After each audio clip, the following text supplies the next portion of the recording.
Hey, ¿qué tal, chicos? ¿Cómo están?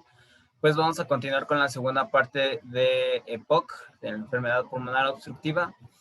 Así que, pues bueno, vamos a ver qué es lo que sucede con los pacientes que poseen EPOC y una bronquitis crónica predominante. Para empezar, hay que definir qué es una bronquitis. Una bronquitis va a ser el exceso de producción de moco manifestado por una tos productiva, crónica o recurrente por muchos días. Ahora, ¿cuántos días? Mínimo, eh, tiene que ser una tos recurrente 3 meses mínimo 3 meses al año y no menos de 2 años consecutivos. Entonces,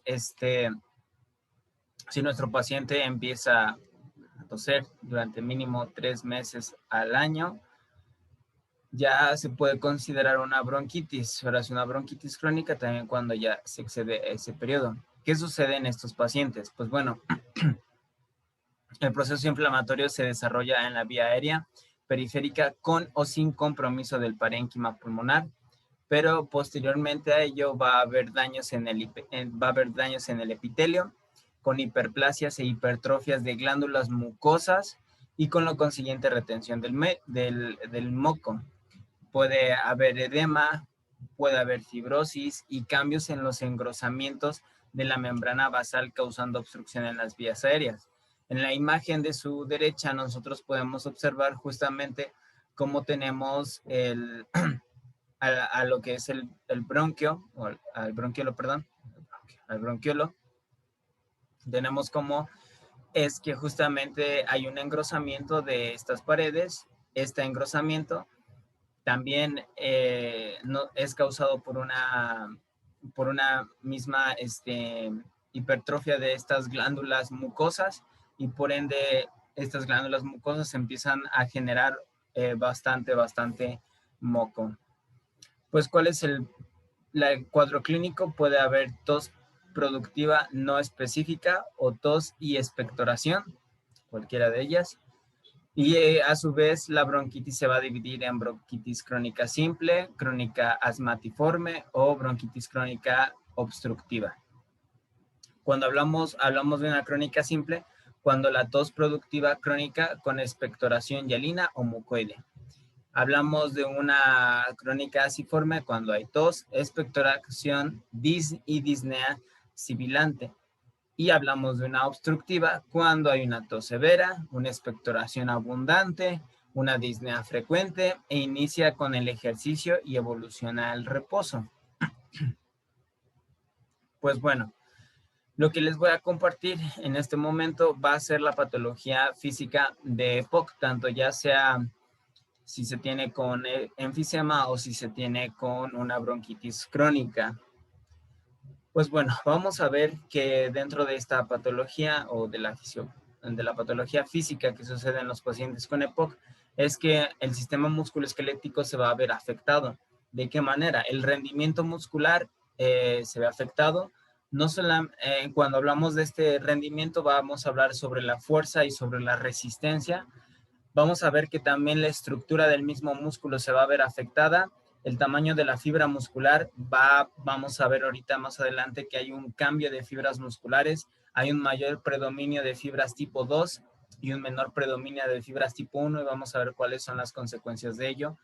La distribución de la fibra justamente está cambiando, la densidad capilar va a bajar, lo cual si baja la densidad capilar, el transporte de oxígeno es menor y la capacidad para generar fuerza o resistencia, potencia, se ve disminuida. La capacidad metabólica también se va a ver disminuida. Y todo esto va a condicionar a que el paciente tenga una menor actividad va a tener una menor actividad. Entonces, esto provoca un sedentarismo y ya sabemos el ciclo vicioso en el cual el paciente entra a partir del sedentarismo. Como les había dicho, en cuanto a las fibras musculares, la proporción de fibras tipo 1 en estos pacientes se ve afectada, de tal manera que hay un 27%, perdonen, me estoy haciendo bolas yo mismo. Se considera que hay un 27% de fibras musculares tipo 1, lo cual es anormalmente bajo, mientras que la proporción de fibras tipo 2 aumenta en un 29%, y esto es anormalmente alto. Ahora, ¿qué implica esto? De manera muy sencilla, nosotros debemos de recordar lo siguiente. Las fibras tipo 1, como lo veo aquí en la imagen, son fibras rojas o son fibras lentas. Estas fibras rojas me van a permitir generar actividad física prolongada. Se contraen en tiempos, tienen periodos de contracción más largos. Entonces, hay una mayor capacidad para la fatiga.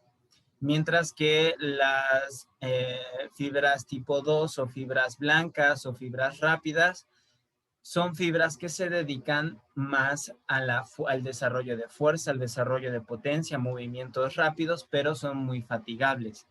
El hecho de que aumenten fibras tipo 2 de manera, sí, que aumenten estas fibras tipo 2 en el paciente con EPOC, solamente significa que el paciente cuando realice alguna actividad física se va a fatigar más porque hay mayor predominio de ese tipo de fibras musculares, y la reducción de la resistencia se va a disminuir porque hay un menor tipo de fibras 1 en el paciente con EPOC, lo cual aquí ya también me pone en perspectiva lo siguiente.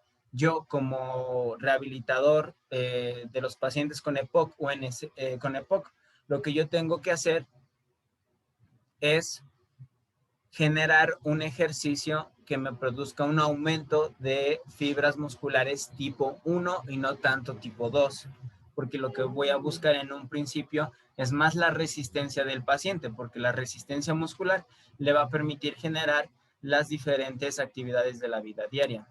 Subir escaleras, bajar escaleras, caminar para ir a la calle, para caminar para salir a la calle, ir a los centros comerciales, etcétera. Pero en el paciente con EPOC también sucede algo que ya estamos pensando que se está viniendo, no solamente por la situación del EPOC, sino por el mismo envejecimiento, y en pocas palabras hay atrofia muscular.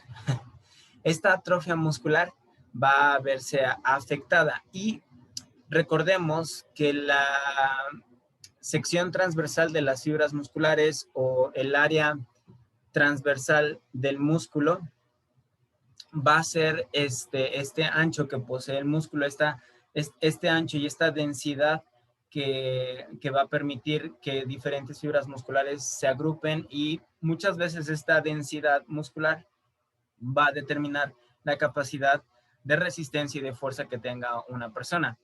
En los pacientes con EPOC se ha visto que la sección o el grosor de esta sección transversal de las fibras musculares es un predictor de la mortalidad del EPOC.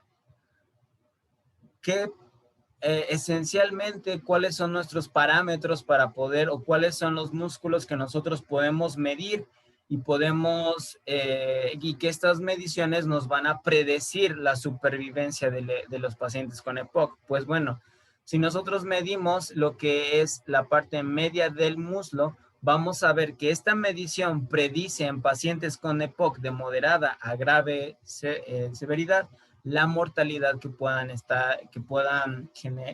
se pueda generar. También la mitad del brazo, de la mitad del brazo, prácticamente lo que es bíceps, tríceps, también va a predecir la mortalidad en pacientes con EPOC. De alguna manera tiene sentido porque lo que es la musculatura de cuádriceps, la musculatura de muslo medio, lo que viene siendo cuádriceps y isquiotibiales, influyen mucho en la capacidad de desplazamiento que tiene el paciente, y de igual manera el brazo tiene esta capacidad para estar realizando, tiene sentido porque al verse disminuida esta densidad de las fibras musculares, son las que me permiten estar realizando diferentes actividades en la vida diaria, así que si se ven disminuidas, pues su actividad se ve disminuida. Y bueno, también dentro de este apartado, algo interesante es que el factor de crecimiento insulínico se va a ver reducido durante las exacerbaciones agudas de los pacientes con EPOC. Si el factor de crecimiento insulínico se ve disminuido, la capacidad que tiene mi paciente de generar hipertrofia muscular se va a ver disminuida. Así que se sigue y se entiende una cadena de sucesos si este factor insulínico de crecimiento no se produce. Esto es importante tomarlo en cuenta porque cuando estamos en nuestra rehabilitación pulmonar, debemos de percatarnos cuando el paciente tenga estas exacerbaciones y no colocar un ejercicio pesado, o en su defecto sabemos que el médico va a suspender tanto el médico como los familiares van a suspender momentáneamente la rehabilitación, pues tiene una exacerbación y pues bueno, nosotros no lograríamos absolutamente nada en ese tiempo. Y bueno, también otra característica de la patología física de los pacientes con EPOC es la hiperinsuflación. Y lo he mencionado antes, pero vamos a ver qué es una hiperinsuflación.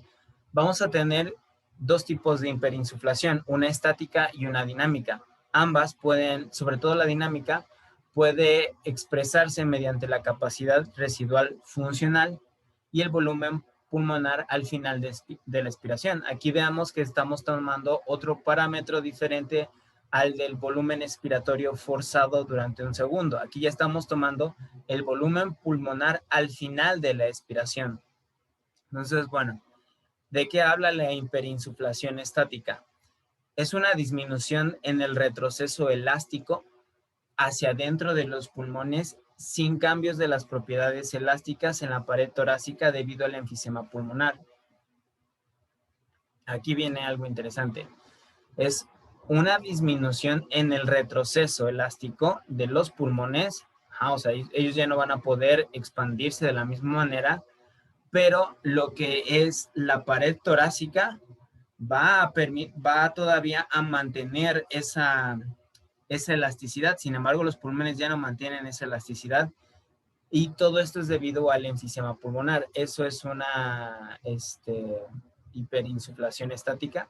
En los pacientes con EPOC y enfisema, la presión de retroceso pulmonar se reduce aún más por una carga elástica reducido, lo que da como resultado una capacidad residual funcional mucho más grande y un volumen pulmonar al final de la inspiración mucho más grande. Es decir, ese paciente retiene mucho más aire, los gases contenidos dentro del paciente se retienen aún más, y como se retienen aún más, pues esto me lleva a un proceso inflamatorio o a un proceso inflamatorio, a una destrucción alveolar y todo el proceso fisiopatológico que ya hemos estado viendo.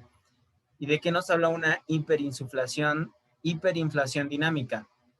Esta hiperinflación dinámica se define como la capacidad residual funcional o la volumen pulmonar de la final de la expiración por encima del valor de reposo durante periodos de fuerzas dinámicas tales como el ejercicio. Entonces, aquí hablamos en hiperinsuflación estática, es como su nombre lo dice, una disminución del retroceso elástico, pero cuando el paciente se encuentra en reposo o en una postura estática, mientras que la dinámica es cuando se hace el ejercicio, ¿no? ¿Esto qué va a provocar? Bueno, una hiperinflación dinámica por lo general genera una frecuencia respiratoria mucho más rápida. Como va a generar una frecuencia respiratoria más rápida, tenemos menos tiempo para exhalar. Si tenemos menos tiempo para exhalar, pues el volumen residual funcional aumenta, es decir, no está sacando todo el aire necesario y empieza otra vez este proceso fisiopatológico de destrucción alveolar, retracción de las paredes alveolares, retracción pulmonar, inflamación, etcétera, etcétera, etcétera. Entonces, todo eso me va a conducir al aumento del tiempo para el vaciado pulmonar, es decir, el paciente tarda mucho más tiempo para vaciarse pulmonarmente. Entonces, una exhalación insuficiente va a provocar un aumento de los volúmenes pulmonares operativos y una retención de aire progresiva.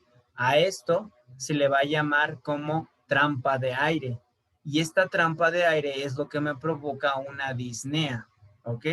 Entonces, no se exhala el suficiente aire, aumenta el volumen pulmonar, se retiene el aire y esto se le conoce como una trampa de aire. Y es ahí donde el paciente empieza a generar esta disnea. Le hace falta el aire, que realmente lo que le haría falta es expulsar el dióxido de carbono y transportar mayor oxígeno, ¿no? Y pues bueno, ya para ir terminando este apartado, de la primera parte de enfermedades respiratorias, vamos a hablar sobre la rehabilitación pulmonar. ¿Cómo se define la rehabilitación pulmonar? Es una intervención integral basada en una evaluación exhaustiva del paciente, seguida de terapias adaptadas al paciente. Ojo acá, terapias adaptadas al paciente. Ya estamos hablando sobre una individualización.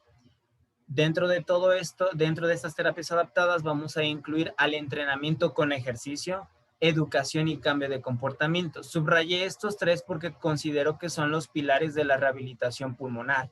La educación y el cambio en ejercicio, educación y cambio en el comportamiento son el sustento para esta rehabilitación pulmonar.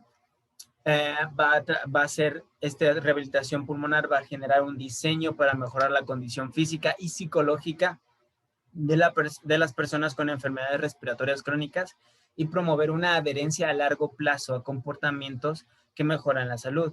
Esto es lo ideal y es lo que debemos de estar fomentando. Definitivamente es algo complicado cambiar el chip en los pacientes porque que los pacientes se adhieran a un cambio en la mejora de la salud es un poco complicado. Definitivamente hay muchos factores que influyen, pero ustedes mismos se dan cuenta que dentro de la misma rehabilitación geriátrica o el módulo de geriatría, hemos estado hablando mucho en cuanto a la educación del paciente. La rehabilitación pulmonar va a ser esencial en el tratamiento para el EPOC, alivia la disnea, alivia la fatiga, mejora la tolerancia al ejercicio y mejora la calidad de vida. Aunque no solamente la rehabilitación pulmonar hace esto en pacientes con EPOC, sino hace esto en pacientes post-COVID o pacientes con problemas respiratorios, enfisemas, neumonías. ¿Cuál es el tratamiento? Farmacológicamente, ahí el médico ya sabrá exactamente qué medicamentos usar, pero para darnos una idea a los que no somos médicos, el médico va a usar broncodilatadores, antiinflamatorios, mucolíticos y antioxidantes. Pero sin duda alguna, lo que es el entrenamiento con ejercicios es la piedra angular y aquí es en donde viene el cambio de paradigma muy fuerte que debemos de hacer absolutamente todos. Por lo general, la mayoría de los profesionales de la salud en un principio piensan en rehabilitación pulmonar y pueden pensar en broncodilatadores, antiinflamatorios, pueden pensar inclusive en un reentrenamiento respiratorio que incluye la respiración, así como vamos a respirar con labios fruncidos, vamos a utilizar el espirómetro, vamos a usar higiene postural, higiene bronquial, perdón, vamos a utilizar una percusión, una vibración, una tos asistida y estoy de acuerdo que todo eso es terapia respiratoria. Sin embargo, la piedra angular viene siendo siempre el ejercicio físico y con mucho más razón debemos de aprender, si no viene a dosificarlo perfectamente, a tener una idea muy clara sobre cómo dosificar el ejercicio y también inculcarles a nuestros pacientes que el ejercicio con resistencia, el ejercicio con pesas, no tiene nada de malo ni es perjudicial para su salud, porque muchas veces pensamos o los mismos pacientes tienen miedo a realizar esto porque dicen, es que yo no puedo hacer esto porque estoy justamente en esta patología de POC que me lo está impidiendo, pero es todo lo contrario. Porque está en esta patología en EPOC, porque tiene secuelas post-COVID, porque tiene secuelas post-neumonía, porque tiene secuelas de alguna enfermedad respiratoria, necesita generar fuerza en esa musculatura, tanto respiratoria como de las extremidades. Así que nos vamos a basar en entrenamiento de fuerza, podemos usar hidroterapia, acuaterapia, podemos usar el tai chi, que también está bastante interesante, podemos usar la caminata, podemos usar la bicicleta, podemos utilizar el baile, podemos utilizar una infinidad de herramientas o de tipos de ejercicios que nos van a brindar la oportunidad de mejorar la vida de nuestros pacientes. Así que pues bueno, en la siguiente clase vamos a estar viendo lo que es un poco de neumonía, de manera muy general también, Y para la clase de retroalimentación vamos a ver cuáles son los instrumentos de valoración que vamos a utilizar para, para poder cuantificar el tipo de ejercicio adecuado para nuestros pacientes.